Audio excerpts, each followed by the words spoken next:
Magandang tanong yan. Bakit may mga taong masama ang ugali? At ano ang gamot para doon? Bakit nagiging masama ang ugali ng iba? Maraming dahilan at kadalasan hindi lang iisa. Karanasan sa buhay.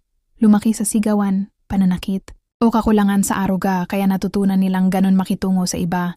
Sugatang damdamin, galit, inggit, takot, o insecurities na hindi na proseso. Lumalabas bilang masungit o mapanakit.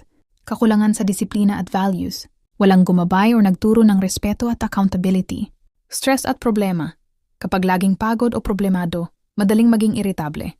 Nakasanayan na, paulit-ulit na ugali na hindi kinokorek kaya nagiging normal sa kanila. Ano ang gamot para sa ganitong ugali? Walang isang tableta na iinumin pero may mga mabisang paraan. Self-awareness, kamalayan sa sarili. Kailangang makita ng tao na may problema siya. Dito nagsisimula ang pagbabago. Pag-unawa at pakikinig. Minsan, gumagaan ang ugali kapag may nakikinig ng hindi humuhusga.